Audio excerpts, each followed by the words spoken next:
أعوذ بالله من الشيطان الرجيم. بسم الله الرحمن الرحيم. اللهم صل على محمد وآل محمد وعجل فرجهم. Brothers and sisters, welcome back to this class that we talk about the afterlife and the topics that revolve around the day that awaits all humanity, يوم القيامة. بسم الله الرحمن الرحيم. إذا زلزلت الأرض زلزالها وأخرجت الأرض أثقالها وقال الإنسان ما لها يومئذ تحدث أخبارها بأن ربك أوحى لها يومئذ يصدر الناس أشتاتا ليروا أعمالهم فمن يعمل مثقال ذرة خيرا يره ومن يعمل مثقال ذرة شرا يره. صدق الله العلي العظيم. I am aware that there are some newcomers, so I'll just do a quick recap on what we have been discussing in the previous sessions.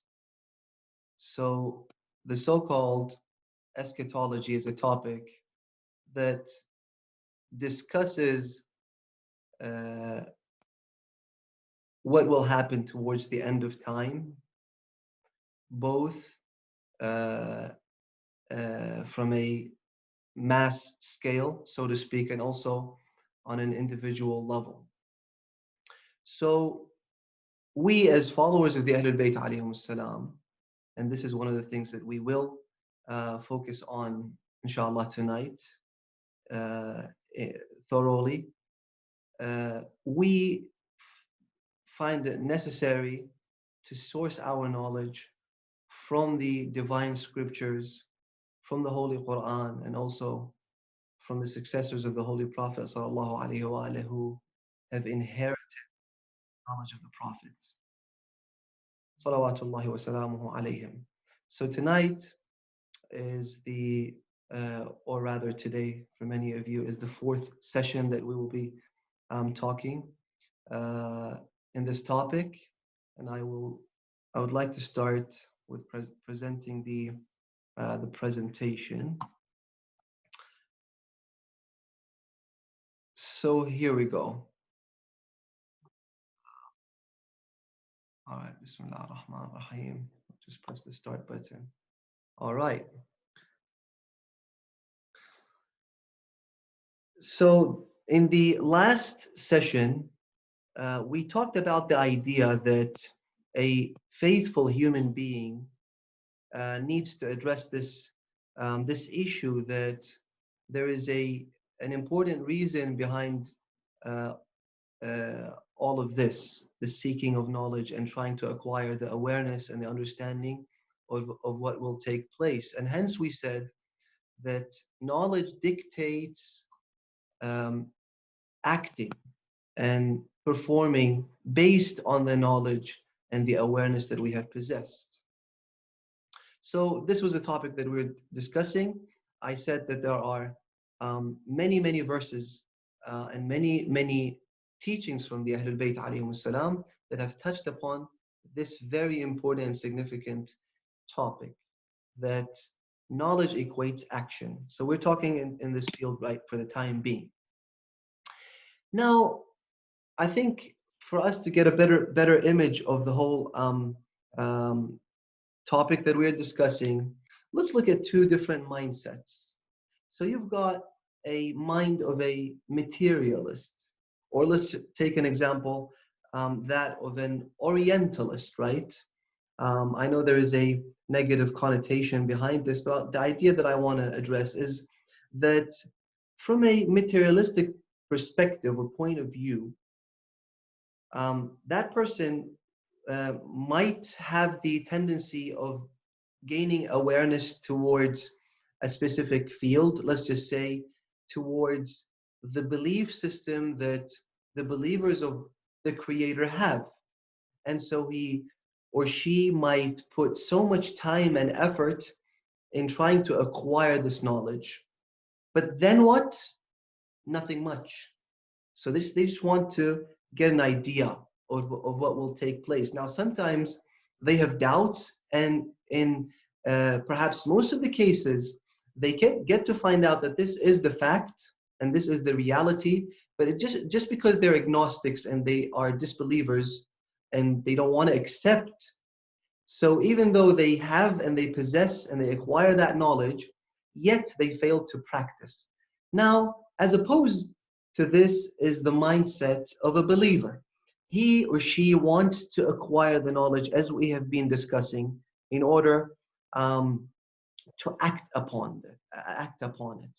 And hence, one of the differences between a believing person and a non-believing person when they seek knowledge is that a person who believes in the Almighty Allah subhanahu wa ta'ala, one of the obvious things that he or she knows is that the one who has the knowledge and who is capable of giving knowledge, and knowledge is based on his will and his permission, Allah subhanahu wa ta'ala, and therefore a mu'min, a believing person, finds it necessary to ask the Almighty Allah for knowledge. As opposed to a non-believing person, that they would suggest and assume that it has nothing to do with a superior being out there, right? It's about me and my efforts. So if I study well, if I concentrate, I will reach the conclusion the same way that if I eat a fruit, right, I will sate my hunger. Or if I drink a glass of water, I would quench my thirst. If I go about study well, I will acquire knowledge. So this is the case with a non-believing person. And of course, a believing person, yet a person who has forgotten about Allah subhanahu wa ta'ala. So they would rely on their own effort and they would be sufficient with this. But that's for a mu'min who has become inadvertent, right? A ghafil mu'min.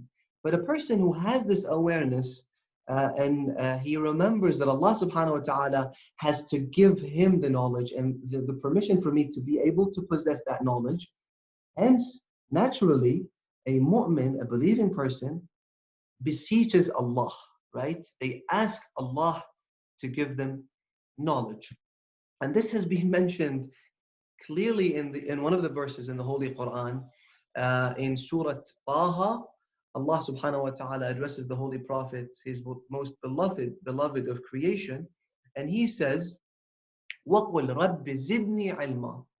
O Muhammad sallallahu alayhi wa alihi wa sallam, say, O my Lord, increase my knowledge. So an unbelieving person would say, well, how is that relevant? Because if I study well, if I put this time and effort, I will possess the knowledge that I want, no matter the belief, no matter whether I ask or I don't. And this is an erroneous idea. This is something that we as mu'mineen, as believers in the one Allah subhanahu wa ta'ala, need to acknowledge, right? That He has to give me the knowledge.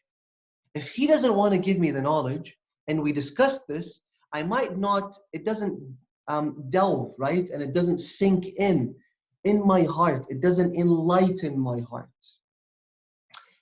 And that brings us to another very, very important point. So we need to please Allah in order for Him to give me that invaluable treasure that we call enlightenment and in knowledge, right? There is this example I heard from one of the ulama. He has passed away, may Allah be pleased with him. He says that we know as a fact, right, as an Islamic law, that it is forbidden to write on the skin of a dead animal the verses of the Holy Quran, right? Because it is considered as impure, as a najis, right? As a mita, a dead body. So you are not allowed to write and engrave the verses of the Quran on that skin.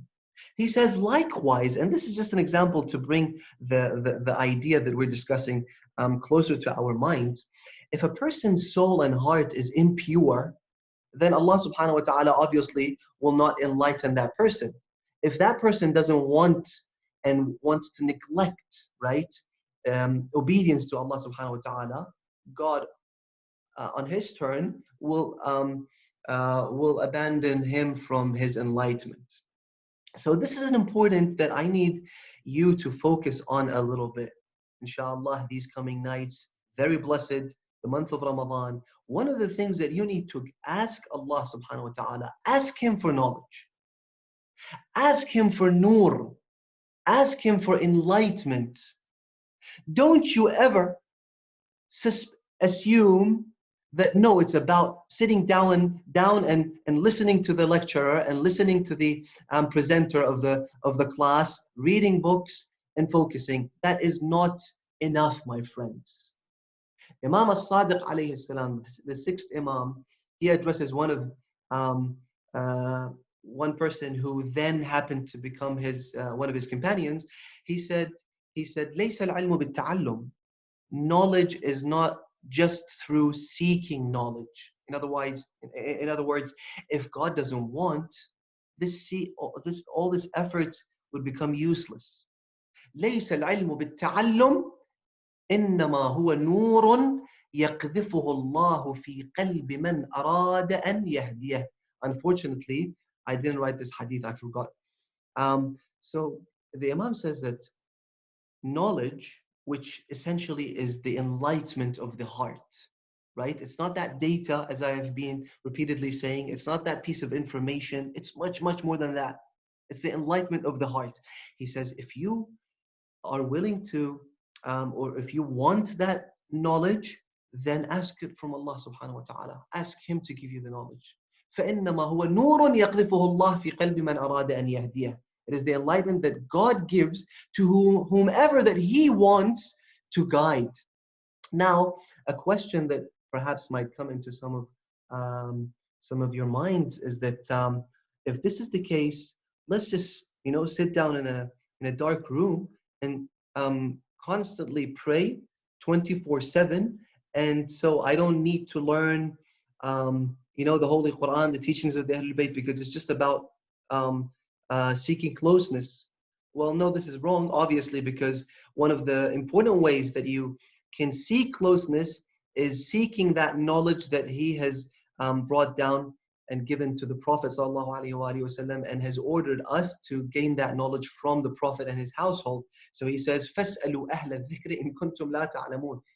So you can't just say, I'll sit down and I'll ask God for knowledge. No. So to put it in another form, I'd say that knowledge has two important pillars to it. Or rather, if you want to fly in this spiritual journey, you need two wings, like a bird. One wing is to study well, is to put time and effort. Brothers and sisters, let me just say this parenthetically. So when we travel here and there, we would see some mu'mineen, some very sincere faithfuls, that they really and sincerely want to seek knowledge of the Ahlul Bayt. They like to go to the Islamic seminary and study Hawza. Yet they say that we're preoccupied, we have so many things that we have to deal with, and so we don't have this opportunity, right? And so the Imam says that if you want something, you have to put effort in it. You can't just say, well, I like. Obviously, if you have your an excuse that Allah subhanahu wa ta'ala accepts, well, be it. But the idea is that you have to seek knowledge, right? In the seminary and the appropriate circles to gain knowledge. The same way that you seek other types of sciences in the world of academia. Yet again, this is one of the wings. So the Imam says in another hadith, he says, لا يحوز العلم إلا من يطيل درسه. You will not acquire knowledge unless you put time in knowledge. You sit down, try to understand what the Ahlul Bayt wanted to convey to us. Um, the brothers have spoken about the words of wisdom of Imam Ali alayhi salam. So many words of wisdom. Who are they for? Right? Is it for the non-believers? Is it for the non-followers of the Ahlul Bayt? Who is it for? And so we have to put time. We have to put effort. But that's only one wing. Okay? So inshallah, you haven't lost what we're discussing. The second wing is this, is what I'm touching on right now. It is asking Allah subhanahu wa ta'ala, beseeching Him and crying and weeping, because this is a verse in the Quran. Qul, say, at night, at day, in your nightly prayers, ask Him for enlightenment. Now here comes another important point that I have written down, and you can see on the presentation, right? So this is one hadith. This hadith, I don't know if you can see the laser pointer. So this hadith is from the sixth Imam. The other hadith is from the Holy Prophet ﷺ. They address 2 points that are opposing to each other. So Imam al-Sadiq alayhi salam says, Allahumma, he's asking Allah and he is teaching us how to and what to ask Allah. This is one of the things that you need to ask Allah. It's not just about, getting married and money and etc. etc. This is important. Allahumma urzuqni ilman. So he says, oh Allah, give me knowledge. But then he doesn't stop here. Listen to this carefully. He says, urzuqni ilman nafi'an. Oh Allah, give me, or I ask you, beneficial. All right? Beneficial knowledge. I remember once, and this was in a time that Google used to write, had the statement beneath the searching bar that you are searching in how many pages. And I once remember that I think the figure was like, it was 180 billion websites or something, right? So there's so much information, so much knowledge out there, but the Imam is focusing on something specific. He doesn't say, oh Allah, just give me knowledge. He says, Ilahi, give me a knowledge that benefits me. That benefits me, right? And I'll explain what I mean by this. But let's just go to the Prophet sallallahu alaihi wasallam, his hadith. He says, Allahumma inni a'udhu bika. A'udhu bika is I seek refuge in you. From what? Allahumma inni a'udhu bika min ilmin la yanfa'. Again, underline this word. Oh Allah, protect me from knowledge that is useless to me. It's not beneficial for me. A'udhu bika.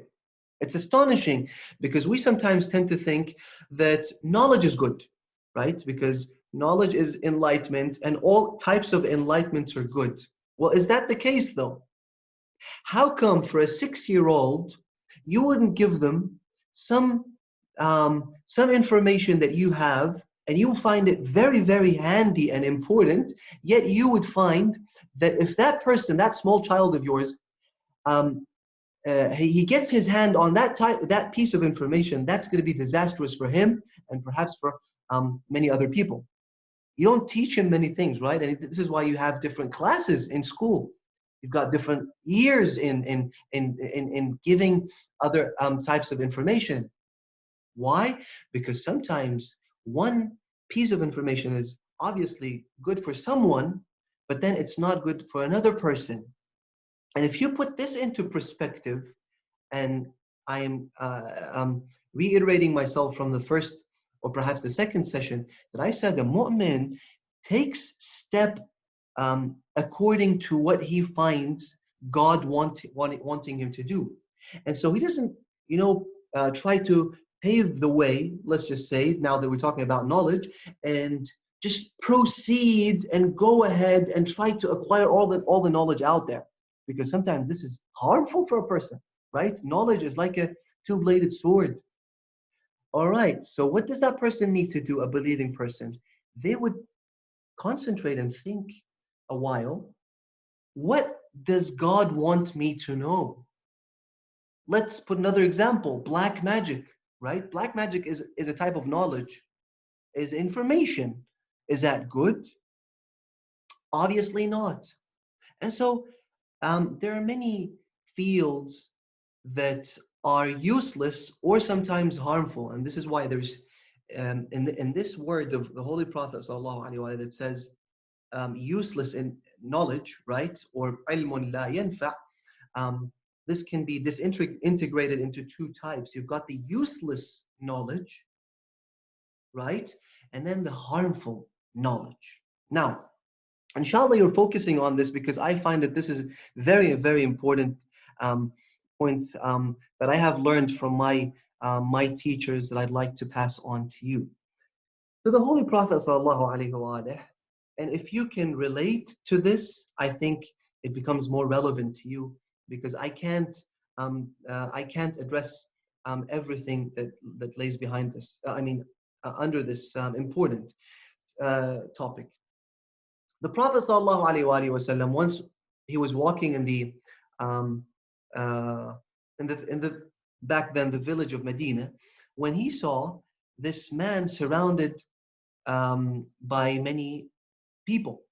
So the Prophet ﷺ, obviously he knew this man, he knew this man, and he knew why the people were astonished by him and mesmerized. But then he wanted to teach them a lesson. He said, who's this? Who's this person? They said, Ya Rasulullah, this is Allama. You've heard the word Allama, right? In the Quran, you say, Allah says, Allamul Ghuyub, right? It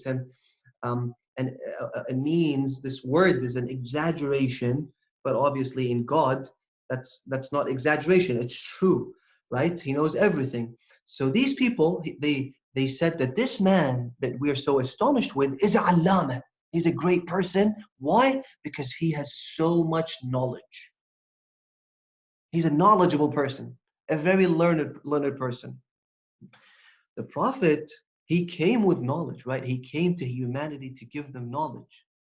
As we mentioned the verse in Surah Al-Jum'ah, لِتُعَلِّمَهُمْ. This was one of his very important roles. So when he heard this, he said, wow, all right, so what does he know? Because, and I'm saying this, if he has anything, it has to have come from the Holy Prophet ﷺ. Otherwise, God says that they were illiterates, right? The people of Arabia. If you don't get guidance from the Holy Prophet, you are an illiterate no matter what. Even if you have 5 PhDs. If you don't come from if you don't get the knowledge that the Prophet has brought from the heavens, right? God has given him, you remain illiterate. And this is what the verse means. Fil ummiyin. Anyway, the Prophet said, well, how is that so? They said, Ya Rasulullah, he has the knowledge of the predecessors, and he has the knowledge of, I think it's called the linealogy or something, that he knows the fathers of each and every single one of us. And that's important, right? I want to know who my grandfather is, and he has it.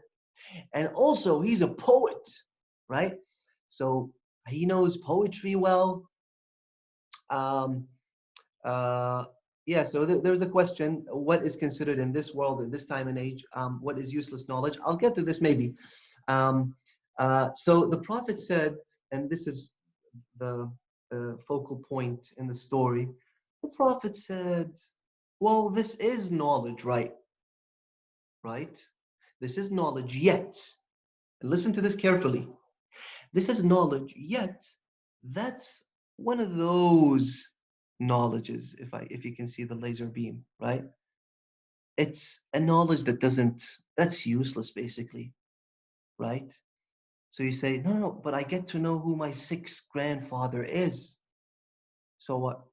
So what? In fact, the Prophet ﷺ, he said that when you want to mention my forefathers, you reach Adnan, right? One of his great grandfathers. He said, stop. Stop, don't go beyond this. Why he quotes a verse in the Holy Quran, وَقُرُونًا بَيْنَ ذَلِكَ كَثِيرٌ. That's one of those useless knowledges. You'd say, but no, it's good, right? Someone has to know this. Look, brothers and sisters, we don't have much time in life. Imam Ali alayhi salam says, إِنَّ ذِهْنَكَ لَا يَسَعُ لِكُلِّ شَيْءٍ فَاجْعَلْهُ لِلْأَهَمِ. This brain of yours, how much knowledge can it possess? Can it possess that 180 billion websites that Google can search in? If not, let's just see what's more important and what's more relevant to me. Unfortunately, many of us, I don't know, 50, 60 years, I don't even know my ahkam, right? I've got my businesses, but I still fail to know that this thing that I'm doing is, it's all haram. I don't even know my ahkam in prayers. Why does it have to be this case? Maybe His Eminence Sayyid Ahmad Kadhim will discuss some of this. Once a woman came to one of the maraja, one of the ulama in our time, and she said that I have been praying for the last, let's say, 40 years, but then I only recently found out that there are 5 pillars for the prayer, right? And the beginning of the prayer starts with the pillar, which is what? Saying Allahu Akbar. So the Imam says, تَحْرِيمُهَا التَّكْبِيرِ. If you want to enter officially into prayer, you have no other way but to say Allahu Akbar. All right. So you prayed, you did wudu, you did everything, the ruku', the sujood, everything perfectly, right? But then you forgot to say Allahu Akbar. What happens to your prayer?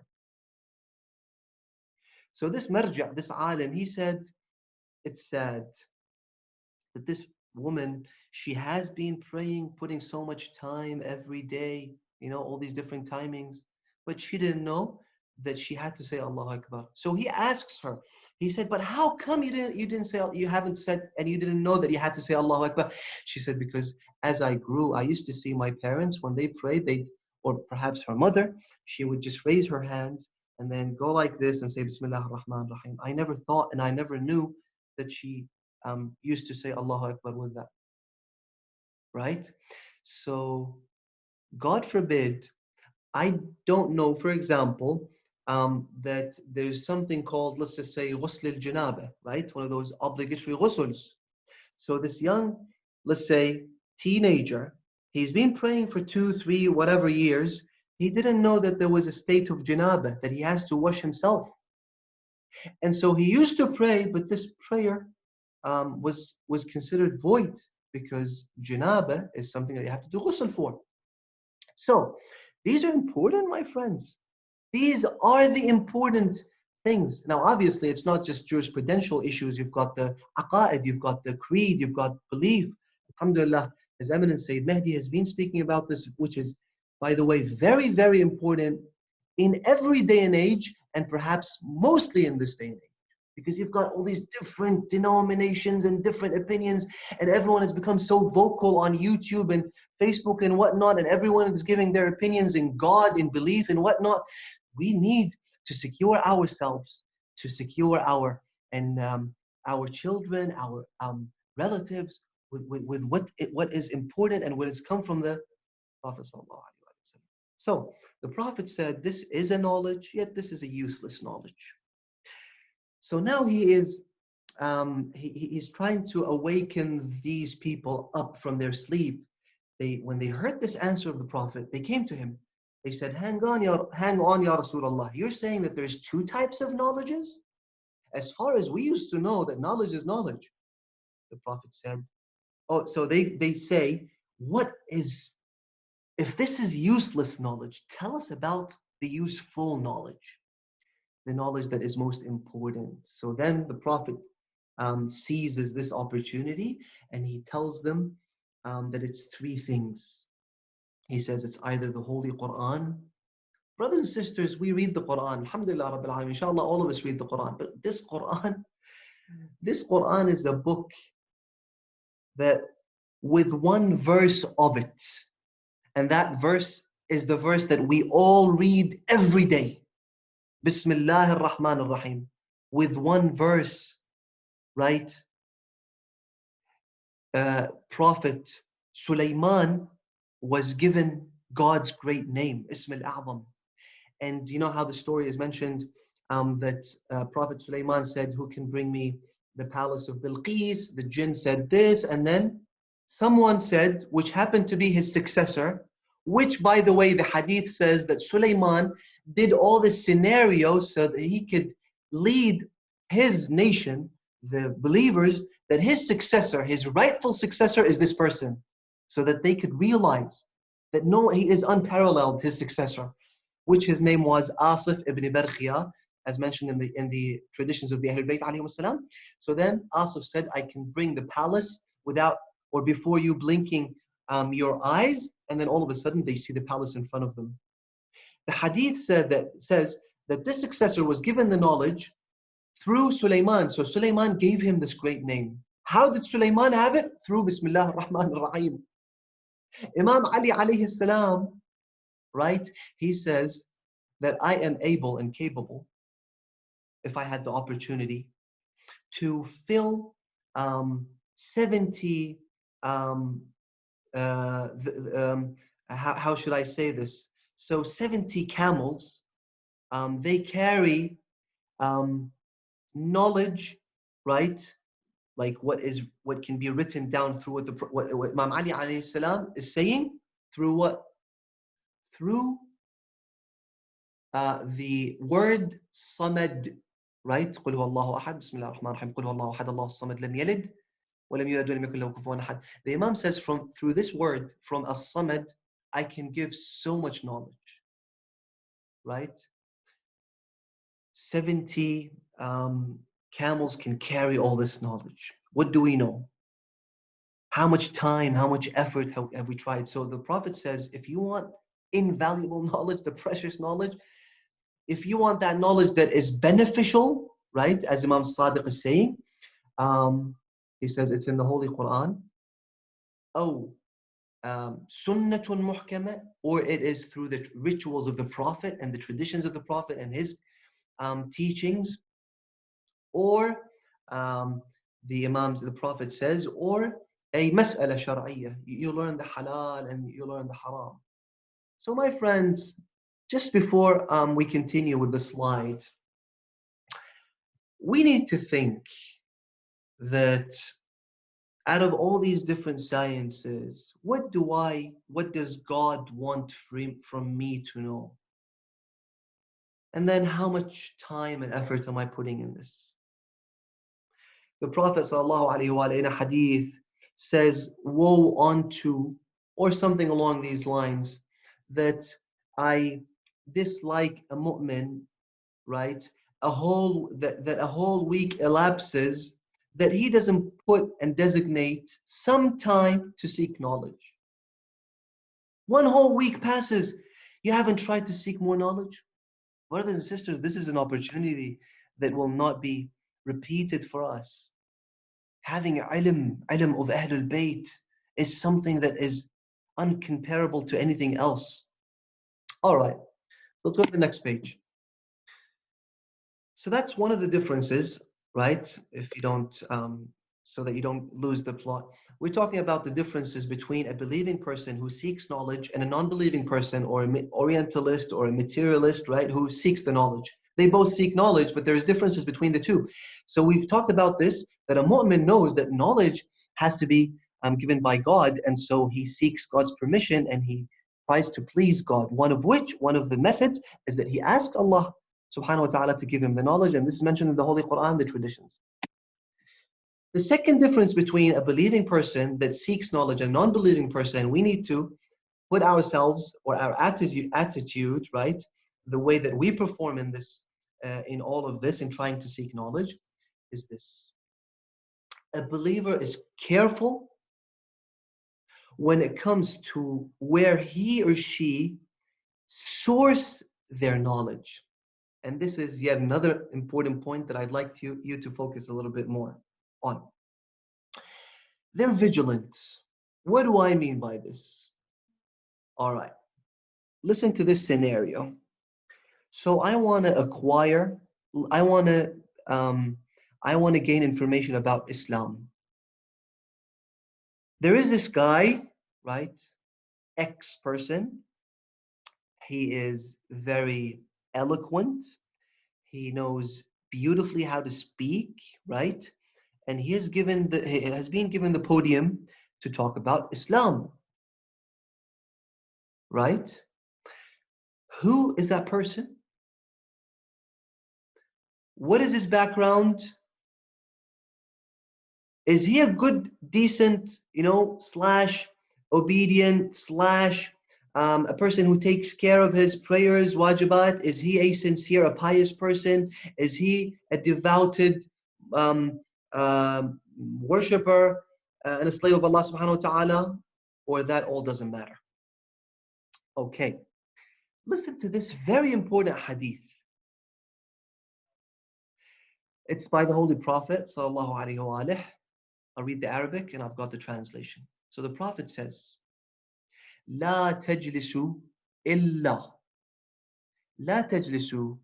Obviously it says don't sit down with the person, but he means that make sure that you do not sit with a person who doesn't have these five qualities.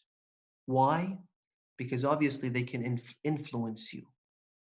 So sitting down has its influence, and also you acquire from them either knowledge, which is the case that we're speaking right now, or God forbid it is ignorant. But you'd say, how is it possible if a person has knowledge? How is it possible that um, I could uh, uh, or knowledge can be taken away from me? And we've discussed this a little bit before. Listen to the hadith. لا تجلسوا إلا عند كل عالم يدعوكم من خمس إلى خمس. If you want to learn from someone, make sure that that person, right, that person who is, even though he's well qualified, right, in preaching, yet that's not important. Who the person is also of utmost significance and importance. The Prophet says in this hadith, he said that that person who I urge you to sit with has to have this quality of um, uh, he takes away your doubt and gives you certainty, right? I'll say this in an example. So you've got these speakers. Some of you might be aware of some of them. When you sit down with them or you hear their lectures, be it on YouTube or any other platform, all you come out with after the lecture is questioning the obvious, right? Having doubts towards the truths that have been well established, right, by the ulama. But this guy is just giving me questions and doubts over these things. Who says the, let's say, I don't want to put some misconceptions in your mind, but then he says that who says, let's say, Islam is true? Who says God exists? Who says that the 12th Imam, and so on and so forth. And sometimes you wouldn't find this very explicit because some of them know that if they reveal their true identity, that people will just, they'll abandon them.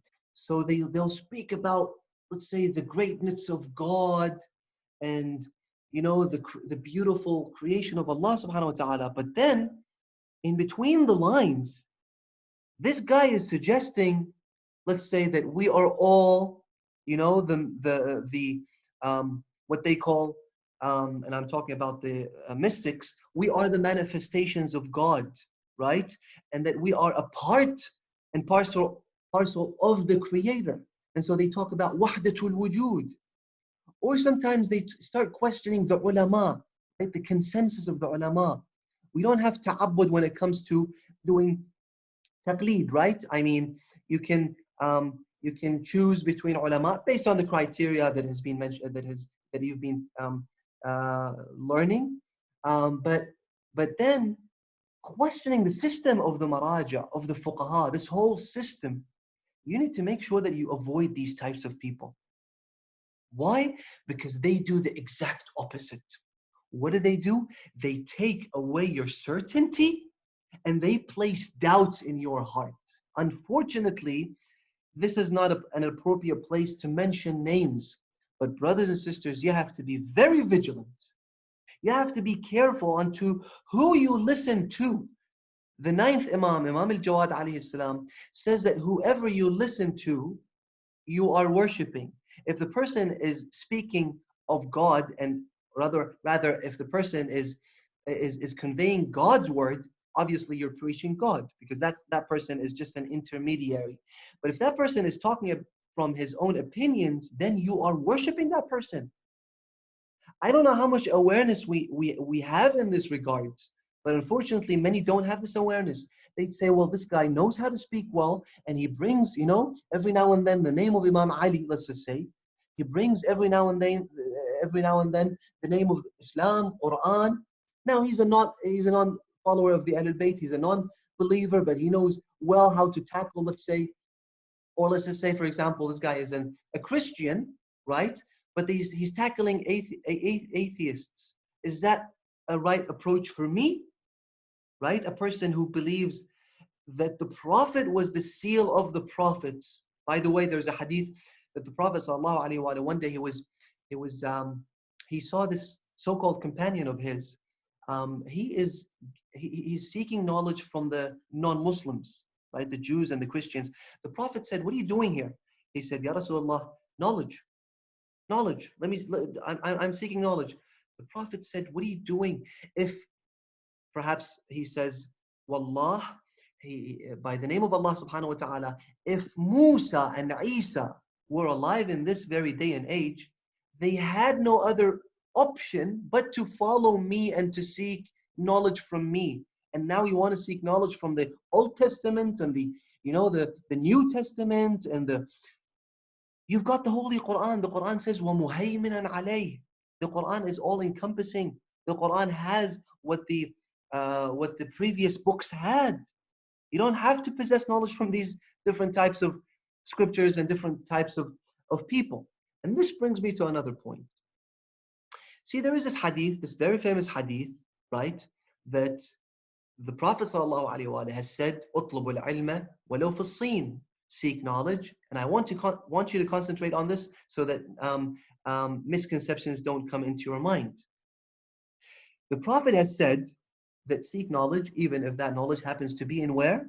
Back then in China. It was one of those very far away countries. All right, so if that's the case, why shouldn't I take knowledge from the Chinese people, let's say, from the atheist people, right? That's a mu'min. A mu'min seeks knowledge wherever it happens to be. Or perhaps another hadith that says, Al-hikmatu dhallatul mu'min.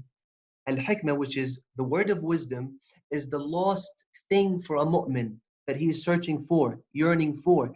And a mu'min searches for hikmah, wisdom, wherever it happens to be, and he takes it even if it's in the tongue of a munafiq.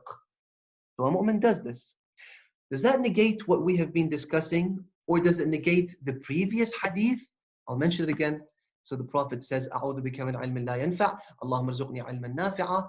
And then another hadith, Imam says, obviously in these hadith, the Imam is talking about the beneficial knowledge. But another hadith, Imam Sadiq says, a man comes to them, or perhaps two people, they come to the Imam, they say, Ya Ibn Rasulullah, do you give us permission to seek some knowledge from that so-called knowledgeable other person, right, who happened to be in the city of Medina? The Imam said, Sharriqa gharriba. Go east, go west. Wallah, by God, you will not find a proper ilm, right? Again, we're not talking about just pieces of information. We're talking about the enlightenment. You will not find it except in this very house. What is he referring to? The Holy Quran. Which verse? In Surah Nur, Allah says, "Fi buyutin adhina Allahu an turfa." In only those houses that Allah subhanahu wa ta'ala has put forth His light. Allahu nuru samawati wal ard. Then He says, this light is in these houses. All right. So then, what does it mean for the Imam to say, or the Prophet that says, a mu'min seeks wisdom wherever it happens to be it a munafiq saying it, a mu'min saying it? Well, there is multiple answers to this. I've written, and obviously I've learned it from scholars, it's not mine, that there is perhaps nine answers to this misconception that, and I'll repeat the misconception that we said you need to source your knowledge from appropriate sources, and so you're not allowed to just try to acquire knowledge from every Dick and Harry. So the misconception says, but we have another hadith that says you seek knowledge and you take knowledge and wisdom from wherever you find it. First of all, this wisdom obviously is not the divine um, knowledge that the Prophet brought down. If that was the case, why do we need the Prophet then? Why do we need the Imam? Why does Allah subhanahu wa ta'ala says the Prophet has to teach you? Why does Allah subhanahu wa ta'ala say that you need to go to back to the Prophet so that he guides you? اسألوا أهل الذكر إن كنتم لا تعلمون. He would say, ask anyone who knows. Why does he say ask him? Why does the Prophet sallallahu alaihi wasallam says that if you want knowledge, I am the city of knowledge, take it from Ali ibn Abi Talib? Why?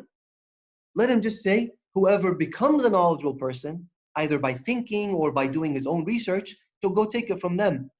And then doesn't say, well, take it from only the pious and only our followers, and those Ahlul Bayt in numerous verses have said that only take your religion, right, from our followers.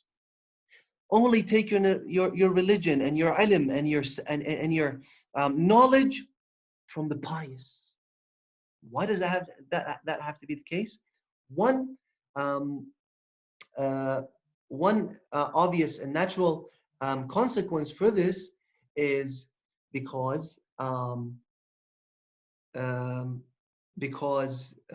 yeah, so wisdom is is a reference to these let's call them the experiences that humanity happens to gain, right, in their life.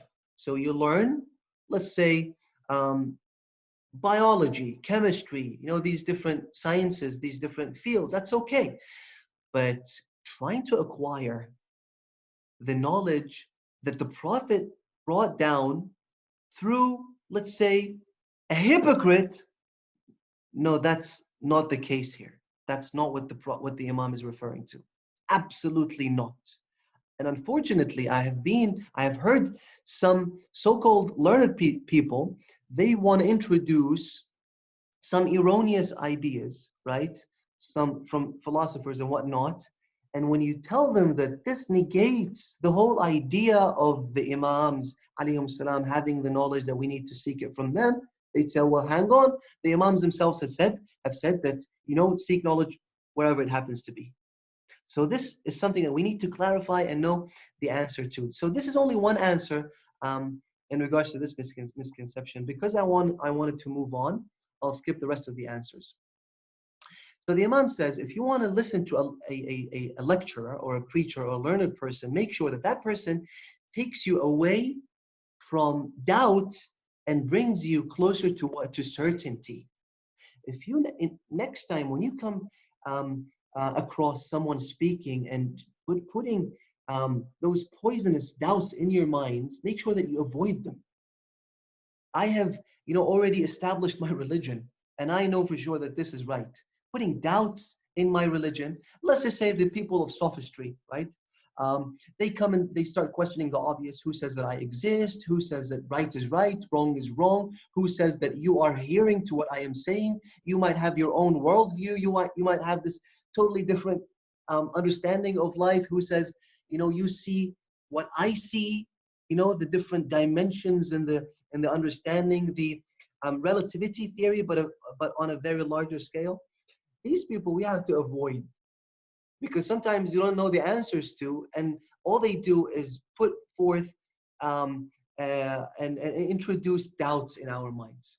The Imam, or perhaps the Prophet ﷺ, says that if you want to sit down with someone who teaches you, make sure that that person is a person who increases your certainty. So he increases your belief in God. He increases your belief in Rasulullah, right? Your belief in the Imams, your belief in the afterlife. They make you fear God, fear the afterlife. But then on another um, um, sphere, you'd find those people who are infused in these worldly desires, right? Um, the let's say the non-religious businessmen, right? Whatever they talk about is money and money and money. And then, as a natural consequence to all of this, the more that I put time in listening to these types of people, I'd start having, I'd start losing, or rather, my certainty will start fading out. My certainty. And next time when I want to do something, I think twice if I want to do something good. Why am I thinking twice if I knew for sure that this is the case? Because I have lost my certainty, and doubt has come um, in my soul. So the Imam says this is one of the qualities of a person that you need to sit down with and acquire from them knowledge. Two, a person that removes you from uh, pretentiousness, right? Riya to ikhlas. They plant sincerity in you. That's beautiful. Three, وَمِنَ الرَّغْبَةِ إِلَى الرَّهْبَةِ. They remove you from indulgence, right? And having this um, following the tendencies of fulfilling my desires. Two, so they remove you from this condition and situation towards what? To being cautious. Cautious in what? Cautious in what I say, in becoming cautious in what I do, in becoming cautious of what I hear. And this is exactly what I'm saying. So the Imam says that you have to be cautious. Cautious in listening to who, doing what, seeing what. We have to put this and plant this within our souls. Four, he says, وَمِنَ الْكِبَرِ إِلَى التَّوَاضُعِ, or مِنَ الْكِبْرِ إِلَى التَّوَاضُعِ. A true learned scholar is a person who takes you away from arrogance towards what? Humility. So that you become humble.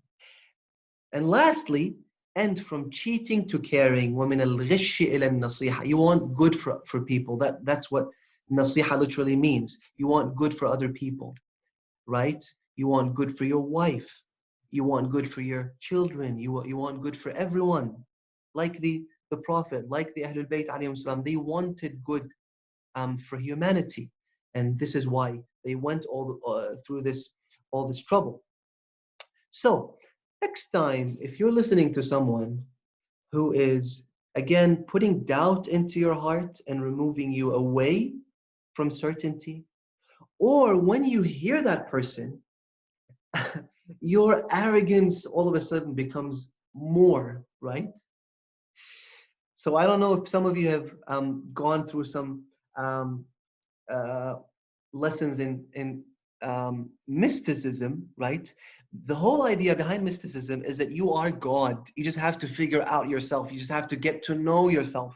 This is literally and basically what it all boils down to. So imagine the arrogance that they teach you. But the Prophet, on the other hand, the Imams, they teach you humility, tawadu, right? They teach you humbleness. They teach you khushu'. They teach you how to give, not how to take. They teach you how to uh, be selfless.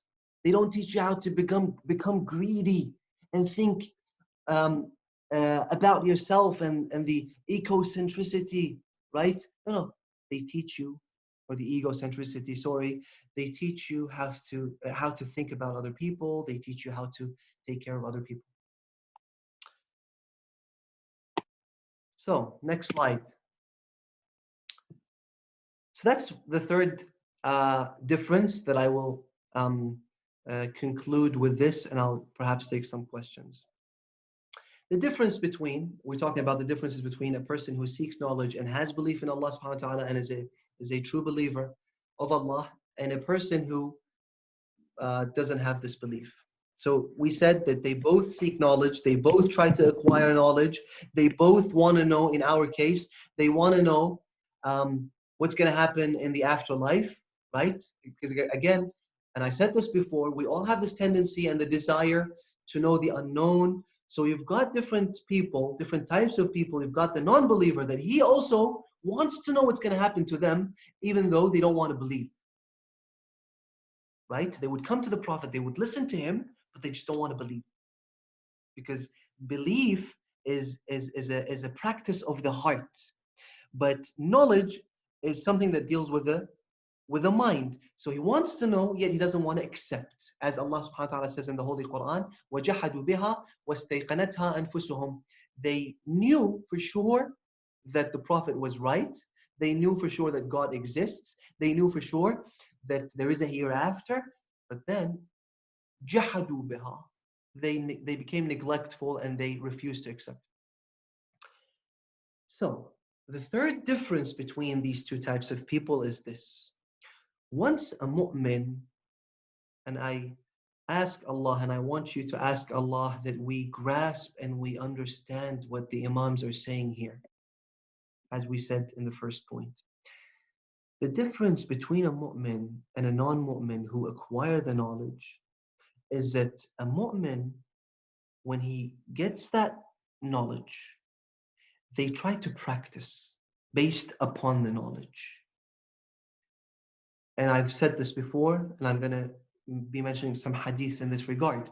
A non-believer, when they acquire the knowledge, they underestimate it, and so they become careless towards the knowledge, right? Let's look into this hadith. So the first one is from Imam al-Sadiq alayhi salam. By the way, there is a scholar by the name of Sayyid Muhammad Kadhim al-Qazwini. He passed away perhaps 15 years ago.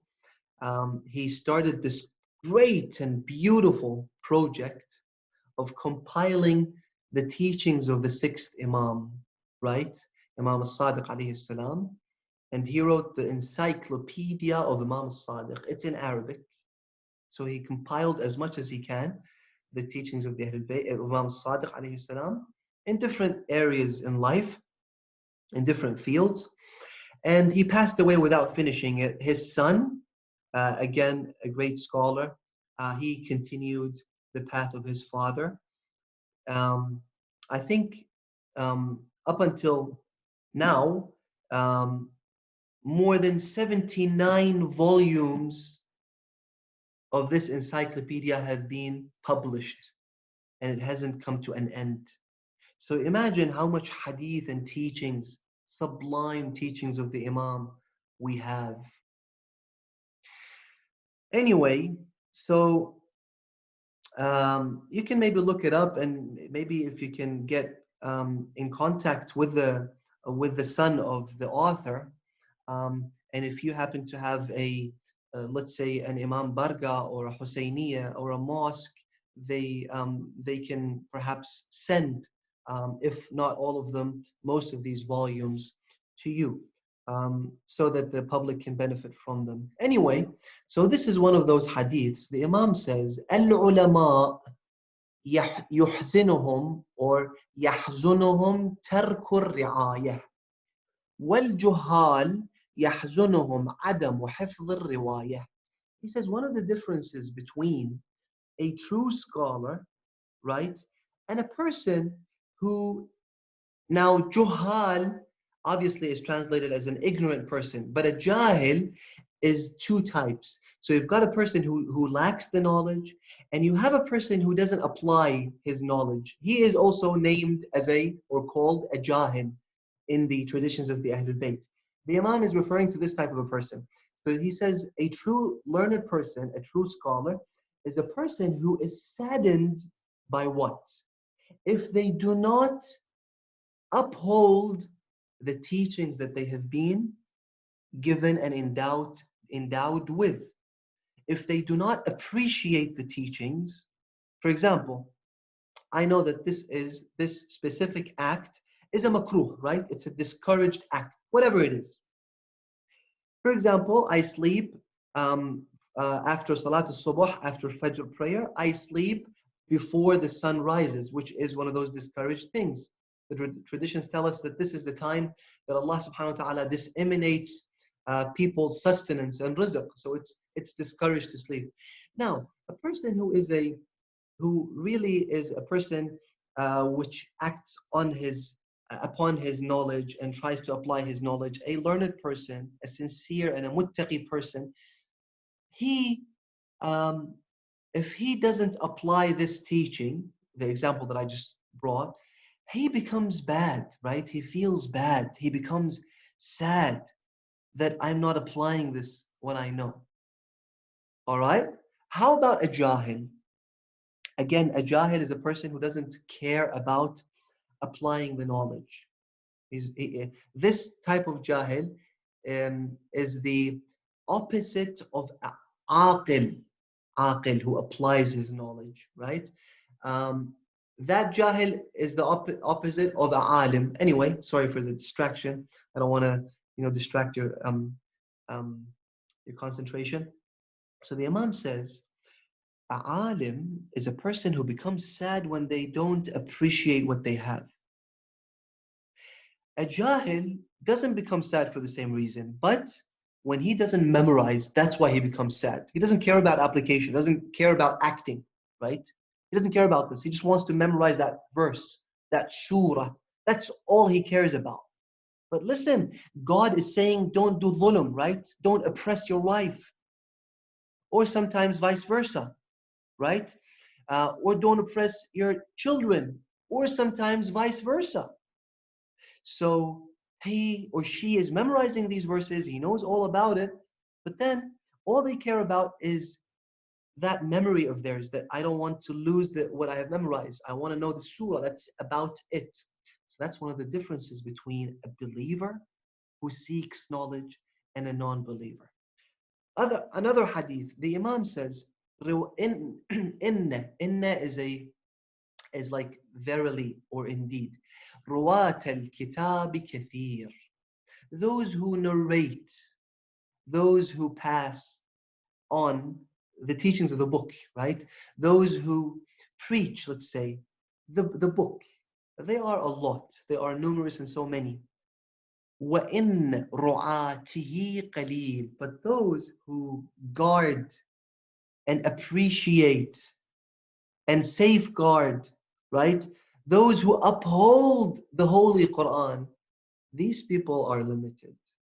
And so I think you get the idea, my dear brothers and sisters, that these are important things that are relevant to getting to know the hereafter. And if we don't try to apply, if we don't try to reflect, if we don't try to act upon all of this, then what's the use, right? Why am I bothering in wanting to know what's going to happen to me? Why? Why do I want to know? In fact, the hadith tells us that if I know and I don't act upon, the day of judgment, the proof will be against me. In fact, لَكَانَتِ الْحُجَّةُ عَلَيْهِ أَكْبَرُ, to the extent that the Imam says that God forgives a person who doesn't know 70 sins, listen to this, before forgiving one sin of a learned person. Because I knew, and that person didn't know. So, we have to appreciate this knowledge. We have to take care of the knowledge that we have. Oh, so there was this last slide. I forgot about it. All right, so we've got this ostrich, right? Couldn't find a more relevant picture. The emu, right? So the hadith from the Prophet ﷺ says that God revealed a revelation to one of the prophets, and he said to one of his prophets that say to those that seek knowledge, but not for the sake of faith, so not based on the dictation of the faith, right? Why am I seeking knowledge? I don't know. I just want to seek knowledge. I just want to know what these people say. I want to know what happens I've got these desires, right? God says to this prophet that tell and convey those people who seek knowledge, but their intention is not faith, is not to increase their belief and faith and servitude towards God. Tell those people, and also tell this other party who seek knowledge, but not to apply. So they want to know, but their intention and what's driving them is not for application. They just want to know. That's two. Three, and tell also these people who want this life, but they want it not for the hereafter, right? So why do I want to live? Why do I want to accumulate wealth? Why do I want to build, right? Why do I want to become successful? Is it because I want to achieve prosperity in the afterlife? Well, that's good. That's good. You want to have children so that you raise them and so they become mu'mineen. That's good. But then for this life, doing things for this life just because of this life, no, that's a cursed dunya, as the Imam says. That's cursed. So God says that tell these people who seek knowledge not because of faith, and tell those people who seek knowledge not because they want to act upon that knowledge, and tell these people who want to accumulate in this life not because of the hereafter. So there are people that they want to work and become successful so that they could give in the way of Allah. That's good. And that's important. That's very important, right? Don't tell me that, you know what, everything is okay for me. No, no, no. There's two types of dunya, as the Imam says. Cursed dunya and a dunya balagh. Balagh is the bridge. The dunya, which is the bridge. So whatever you do, because of the hereafter, is good. Anyway, and then listen to this, what God says. We ask Allah to awaken us and to enlighten us with these words, and to give us the privilege and the honor to act upon them. God says, لَأُتِيحَنَّ لَكُمْ. Oh, so if this is the case, right? God says, who are you fooling? You want my knowledge? You want enlightenment just so you distance yourself from me? You want to become a scholar, not for my cause, right? For the cause of seeking closeness to Allah. He says, who are you fooling? إِيَّا يَتُخَادِعُونَ. So that's the Arabic verbatim here. He says, are you fool? You're trying to deceive me? Right? He says, indeed, لَأُتِيحَنَّ لَكُمْ فِتْنَةً تَذَرُ الْحَكِيمَ حَيْرَانًا. Indeed, I will put you in this very difficult dilemma and a trial. I will put these people in it, that even the most wise of all of them, the most intelligent and smart of all these people, right? They will become so confused and they don't have a way out. فِتْنَةً تَذَرُ الْحَكِيمَ حَيْرَانًا. Brothers and sisters, sometimes we need to ask ourselves, when we find those dead ends sometimes happening in our lives, that, I've reached this dead end, I don't know what I should do. I need to ask myself, am I pleasing Allah in my different daily affairs, in my routines? Am I pleasing Him or displeasing Him? Maybe I need to come back to God.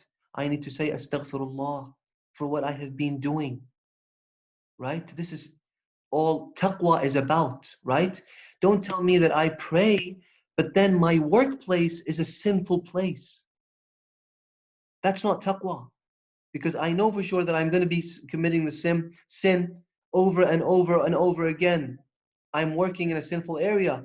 How do I want to seek God's pleasure and God's closeness? And so, the example of that ostrich. If I have the knowledge, I shouldn't turn away from the knowledge. If I have the enlightenment, I need to make sure I open my eyes and act upon my knowledge. And this is Very important. Otherwise, as we mentioned in a previous hadith, God forbid, knowledge will be taken away from me. So I'll conclude with this, and I'll finish the official session. If someone is busy, they can go, and I'll take some of the questions. وصلى اللهم على محمد وآله الطيبين الطاهرين. اللهم صل على محمد وآل محمد. All right, so uh,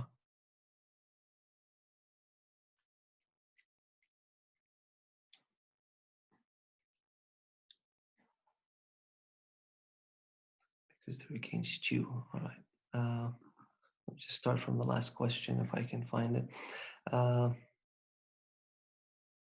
Please share the text of this beautiful hadith and source about the 5 qualities of a speaker. Inshallah, we will share the presentation in the Telegram group. بإذن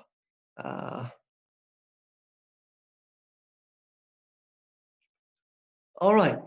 So this is a question, I believe, by a sister that says, how do I seek Allah's pleasure in the medical field where I have to touch or see patients of the opposite sex? So the hadith says, or rather, the verse in the Holy Quran says, إن الإنسان على نفسه بصيرة. Everyone knows what is right and what is wrong. Don't try to deceive yourself. Don't try to justify for yourself. Sometimes you know that this is wrong. You have to distance yourself, and sometimes you know it's halal, right?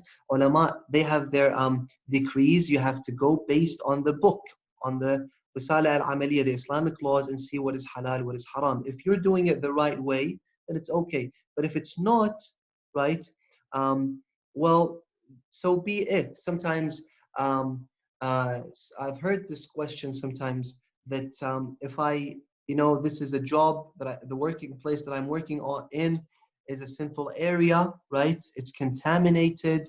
And so if I go out, I won't have another, good opportunity or what. Allah subhanahu wa ta'ala says, "Man yattaqillah yaj'al lahu makhraja." If you do according to what God wants from you, don't worry about this. You have to rest assured that Allah will pave the way for you and will open the way for your prosperity. Now, as far as doctors and medical practitioners are concerned, again, you can abide by the law and you can practice religion um, uh, in these areas if you try to, again, go by the book. But if you don't, you transgress, God forbid, then it's a different matter. Thank you. You're most welcome. Uh, you couldn't see the last slide with the ostrich. Can you please leave that on? You didn't see the slide with the ostrich. It's okay. I'll share the presentation on the group بإذن ta'ala.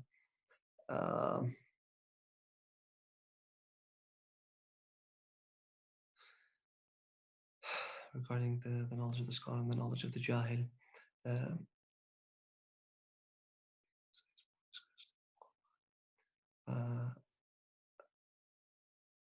All right, so this is a question by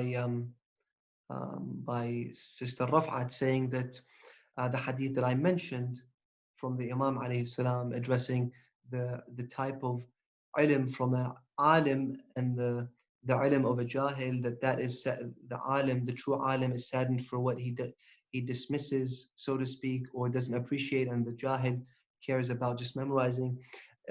Is this the case with the Sunnis and the Shi'as? Well, the Sunnis, they're not one type, right? You've got ones who know, and you've got the ones who don't. Likewise, in the Christians, the so on and so forth. So some of those non-Shias, they're simply ignorant. They don't know. Um, but there are others that they know. They've heard it all. They have the mental capacity to go and search. They know that there are different sects, right? And so their case is different. Now, as for the Shias, again, sometimes a so-called Shia God forbid, the shaitan deceives him. They deviate in specific um, areas, right? So they still have that name, but we can't just say, well, if they claim that I'm a Shia, then he is a alim. And as a natural consequence, I can take from them. No, no, we have to be more vigilant, as I mentioned before. Can you give the reference to the hadiths? Inshallah, I didn't quote them, but I'll try to quote the future hadiths that I mentioned. Uh, after Fajr, all right. Again, Brother Kareem says a person who can only take sleep during the day at the time after Fajr, and then um, they have to go to work. Look, the hadith by Imam al-Baqir, or perhaps Imam al-Sajjad alayhi salam, he says, إن هذا الدين متين, right? This religion is very vast. Sometimes um, something becomes a makruh, and that same thing in different circumstances can become a mustahab for some people, or it becomes wajib for some people. This is the case, for example, if you're in the middle of the desert and you're dying of hunger and you find let's just say, a dead swine, you have no other option but to consume and to eat the amount that keeps you alive. And so generally, this is a haram act, right, to eat pork.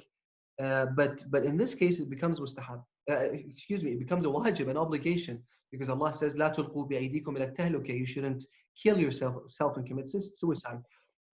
But then uh, it's not a general law. It's a case by case thing. You need to weigh things and see if this is more important. Then you can do this.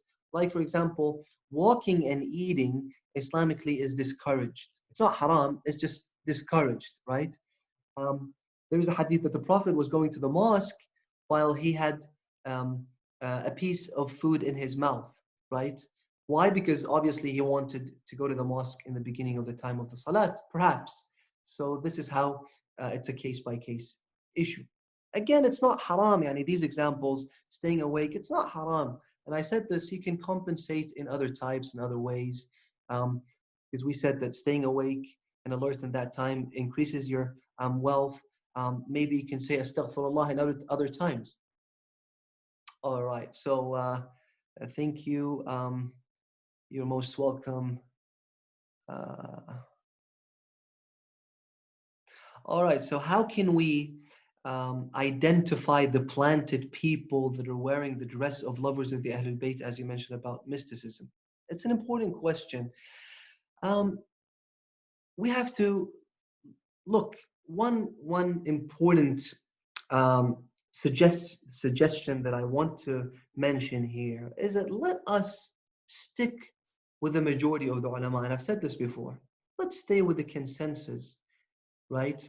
Um, Especially when it comes to the belief system, right? Someone comes out and says that the Imam of our time speaks to me, and I can represent him. Now, even if I happen to be an ignorant person as far as the traditions in this regard, let me just look at the ulama, right? Let's see what they do, because the hadith says that they are the intermediary between the ignorant and the imams.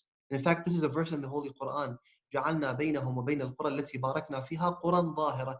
The Imam says that we have placed between the blessed villages, which is a reference to the imams, and between them, which is the masses, the people, we have placed um, some villages. A village perhaps is a resemblance of where you seek refuge in and you go to reside.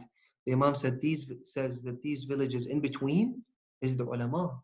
So go back to them. Go back to those right the famous pious muttaqi ulama. Ask them. For example, you've got people talking about mysticism and philosophy and whatnot. Ayatollah Sistani has given a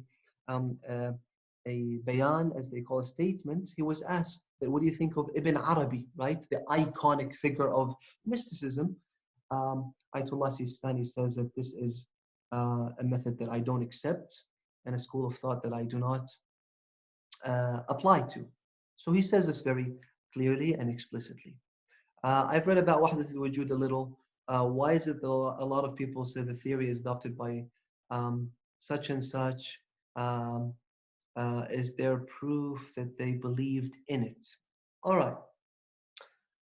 So this is one of those um, controversial things that you find some people talking about Wahdat al-Wujud. So as a theory, you do have um, uh, scholars that have addressed this. But as a belief, this is a totally different case. You would find people studying philosophy, right? They address it, they mention it. But at the end of the day, what do they believe in is what is important, right? And so this is why ulama state, and very clearly in some of the Islamic laws books, that if a person believes that we are all God, we are a part of God, if they say this um, and they don't know or they don't believe, as in they just say as a means of literature, like some poetry, right? In poetry, there's many nonsensical things. If they don't believe in it, that's different from someone who says it and believes in it.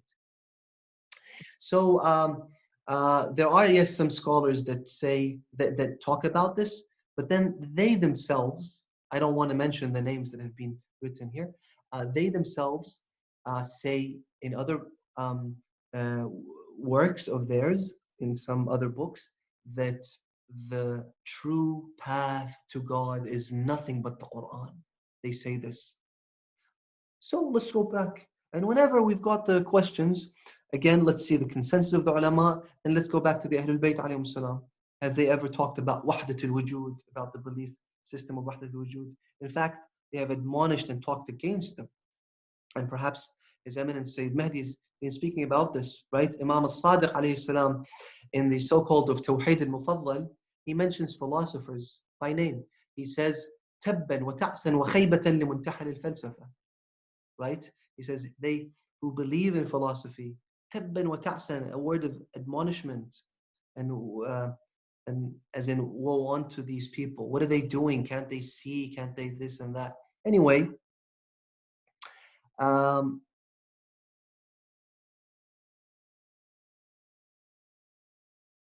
all right. So I think it's Sister Merkla. She says, "Salaam alaikum. Sorry, I don't understand your point. As a Christian, as I was a Christian before, the intensive study of the Bible made it easier to understand the Quran and accept that Quran was also the last book of God. Doesn't gaining knowledge from different sources strengthen your belief in Allah Subhanahu wa Taala?" All right.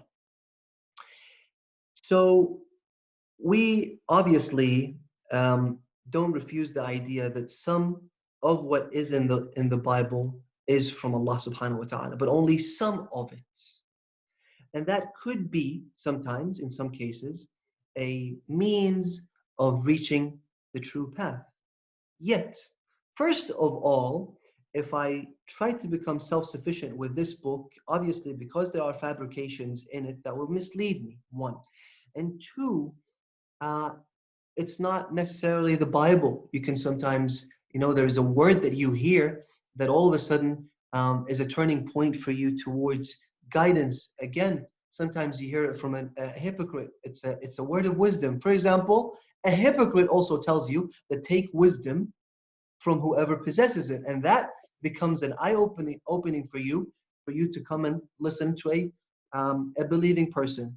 So it's, yes, it happens from everywhere that you are guided. In fact, there's a hadith that if Allah subhanahu wa ta'ala wants good for a servant of his, he takes him from wherever he is and he brings him. So you have a dream, let's say.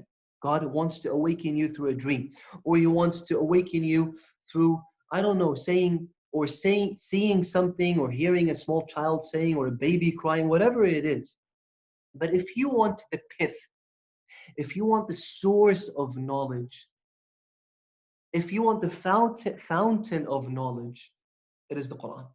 It is the Quran, right? Imam al-Sadiq alayhi salam says that when من طلب الهداية في غيره أضله الله. If you want to seek guidance, and you know that this is the book of guidance, you want to seek guidance from elsewhere, from other scriptures, from other books, and you knew the source, you knew where you had to go, you didn't, God will misguide you.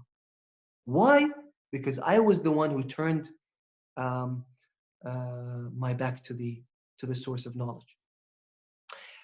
Is seeking knowledge. Now, obviously, I'll just finish this point.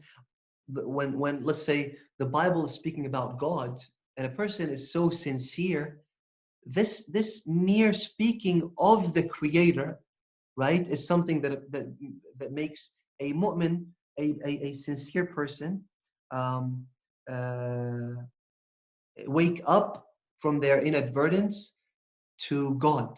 So in this regard, um, that's right. But we are addressing the whole system of seeking knowledge that has to be um, the Quran and the Ahlul Bayt alayhim salam, the possessors of the knowledge. Uh, are you saying that we shouldn't study Irfan? This is exactly what I am saying, that we need to study the knowledge that Ahlul Bayt have given us. We have to study what Imam al-Sadiq, right? That those 79 volumes of knowledge, this is what we need to study. Um, and then Irfan has been, this word has been highly exploited and abused, that all different schools of thought have been introduced within this name. We have the Irfan of the Ahlul Bayt. Where can we find it? In the Quran. Where can we find it? In the hadiths of the Imam. What is Arfan Amali according to the Ahlul Bayt? Is practicing religion. This is Arfan. But then you want to take me to mysticism, and going about doing all these things that the Ahlul Bayt have never ever told us to do. And I'll give you just 3 examples. So Arfan is based on weakening yourself so that the soul becomes stronger. So they tell you that try not to eat unless you are about to die. Try not to sleep unless you think you're going to die. Don't get married. Try not to drink water unless you think you're dying out of thirst. In fact, in the time of the Prophet, ﷺ, 3 people, one of them said that I will never ever eat meat anymore. The second person said that I will avoid my wife. The third person said that I will never sleep unless I think I'm going to die. So I just want to pray 24/7. So when the Prophet heard about this, he said, wait, I am more pious than you 3, right? And I sleep at night. I like meat. I like eating meat. Now, obviously not excessively, but he eats meat. And 3, I get married. I get married.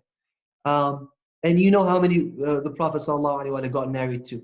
So the idea is that they want to weaken their bodies so that they gain strength in their souls. That's the whole idea behind the so-called Arfan. The Arfan of the Ahlul Bayt is very different. There is nothing of this, of these nonsensical things. That's just a very short idea about it. Thanks for your effort. You're welcome.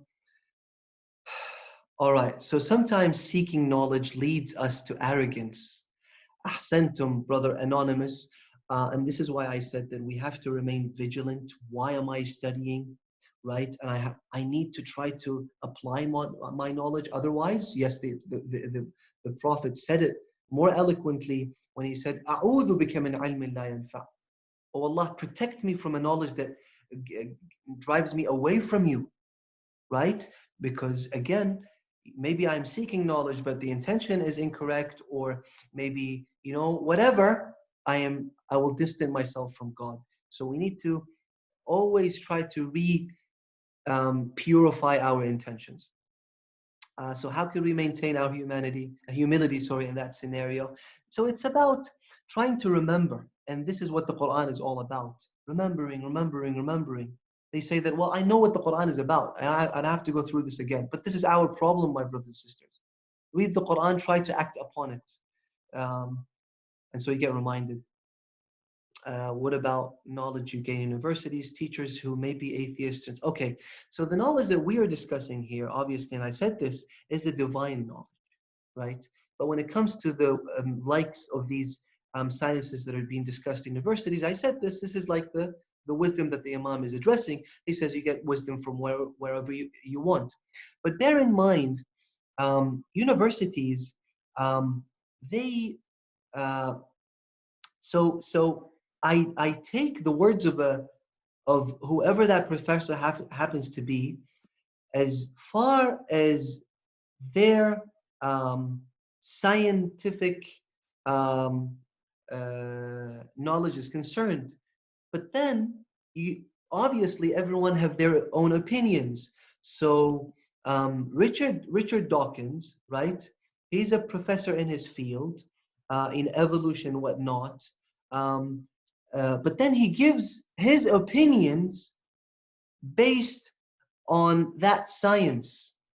That those opinions, now as far as what we have been discussing is concerned, I'm not allowed to listen to them, right? Not so you can say that he's a professor in his field and he's got the science that has nothing to do with taking this knowledge that the prophets and the Ahl Bayt have introduced from that person. All right, so how about the worldly knowledge that we have to gain from non-Muslims? I addressed this. Uh, Again, another question in the same area.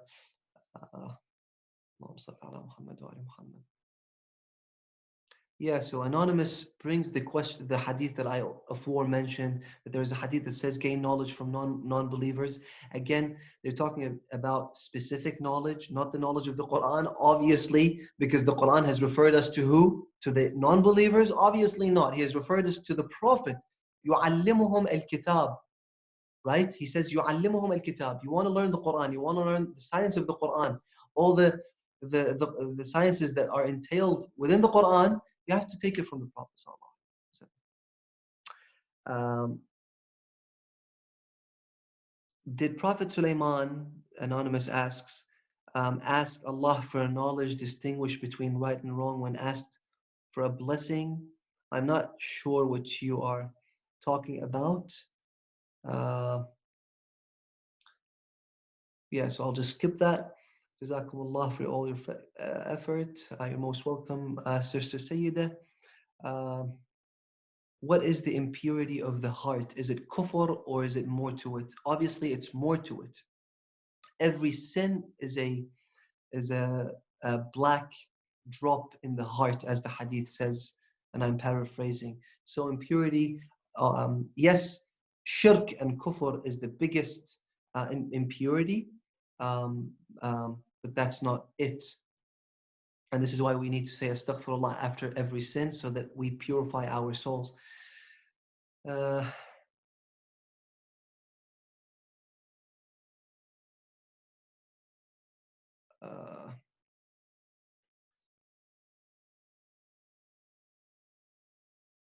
all right, so this is a question. It has nothing to do with our topic. If a person misses his prayers, um,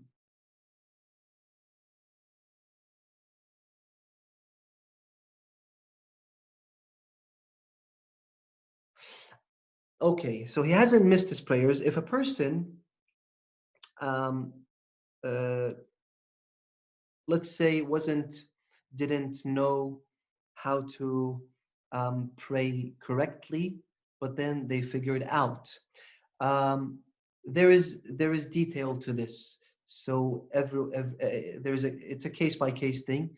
Sometimes if you didn't know, it's okay in some cases, but then there are the pillars. Like for example, if a person did not do wudu, but he prayed, right? There is a joke that someone said it's just a joke.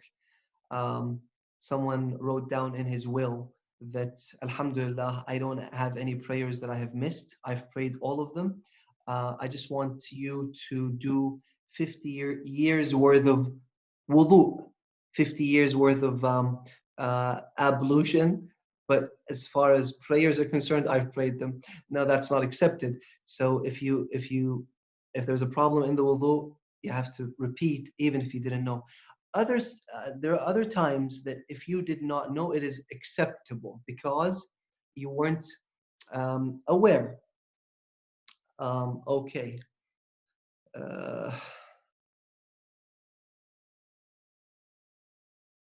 okay, how do you go about sharing knowledge with children, but in a simplified way? I think that one of the ideal ways is stories. They love stories, heroic stories, Imam Ali's stories, mashallah, so many stories. You need to do your research, read, and just teach them through stories. Now, obviously, through that, you also teach them ethical issues and whatnot. So dictating and being judgmental is sometimes not a very great idea. Obviously, there's different stages in those children's lives. You've got the beginning 7 years, then the second 7 years, then the third 7 years. The Imams have addressed all of this, but I think stories, you can't go wrong with telling them the stories of the prophets and the Imams, which are, by the way, very, very interesting. Right, so many stories um, out there that even the adults need to hear and learn. Uh, how do we strengthen our memory so that we can retain all that we learn? So they say that memory is like the muscles. So if you practice a daily basis, perhaps you can actually improve your memory. But if you don't use it, it becomes again like your body. If you don't utilize it and you practice and exercise, so with practice you can gain it. Apart from that, there are some things, recommended things in religion, that if you do, you can improve your memory. uh, yeah. So one of which is a hadith, that there is a dua. You can search this online, that after Salat al-Maghrib and perhaps after Salat al-Subh, if you recite that dua, it improves your memory. Uh,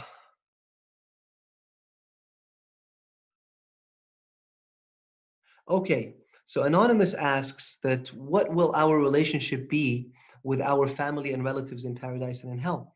Will we still be someone's child, brother, spouse, parent, sister? Now, I don't know about uh,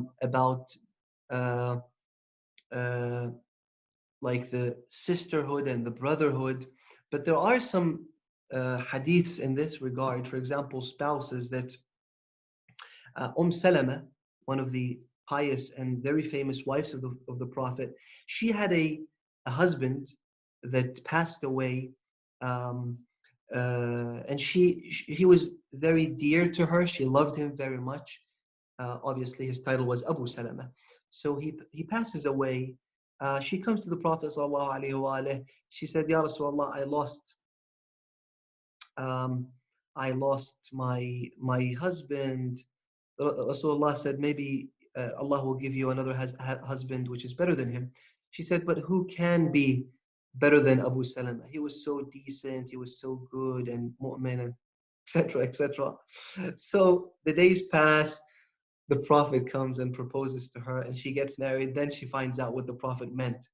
Then she asks him this question. She says, Ya Rasulullah, so I die and I go to paradise. What's going to happen to me?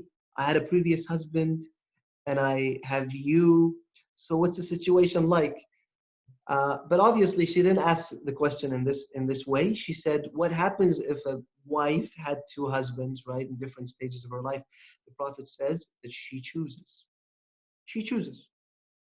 Now, who chooses who? Is it the wife that chooses the husband? The husband chooses the wife? It is the better one who chooses. One of the faithfuls, um, he says that I had my parents, that my mother was a very, very good woman. My father, he also was a good man, but my mother was much, much better than him. She was humble. She was, she was a good woman. So he says that my mother died. Years later, my father dies. I saw him in my dream. I said, Dad, how are you? He said, Alhamdulillah, I'm in paradise. I'm in a good place. He said, where's mom? Do you see mom? He said, the father who was deceased, he had died. He said, your mother I can meet her only when she decides to come and see me. She is in a higher level of mine. And so if she wants to visit me, she can. I miss her, but I can't visit her. I cannot unless she wants. This is Yawm al-Adl. This is the day of justice. In this life, I can do whatever I want. She can do whatever she wants. At the end of the day, on that day, who is more pious is what matters, and they have the upper hand. Um, so it's a lengthy question. I think we need to address this topic later on because we haven't actually touched on afterlife yet. It's all right, preparing for it. Um, so in today's world, what is considered a useless knowledge? There is so many useless knowledge. Just go YouTube. Just go to the trending. If it's not harmful, it's not. If it's not sinful, right? The chances are that it's useless. And you've got these tens of millions of viewers. So useless that is wasting millions of hours of people. So um, let's stick to what is useful. Let's subscribe to the channels that are useful, and uh, yeah, be with that. So uh, how can we, and I'll finish with this, I've taken so much time of yours and I do apologize once again. How do we know how to pray correctly without seeking knowledge? How do we know how to pray? Obviously, we have to seek knowledge. But I think you're touching on the point that we said we have to pray for knowledge. I meant seeking, beseeching Allah subhanahu wa ta'ala and supplicating to Him to give us knowledge.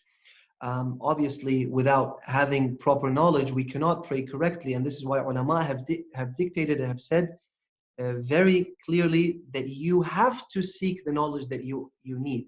So you need to pray, you have to seek the knowledge, you have to go back to their books. All right, so um, we'll leave the rest of the questions. MashaAllah, 64 questions. هذا وأستغفر الله لي ولكم. And I didn't even have the chance to see the chat area. Hopefully, على كل حال. Don't forget me in your dua. Thank you very much for coming once again. والسلام عليكم ورحمة الله وبركاته وصلى اللهم على محمد وآله الطيبين الطاهرين.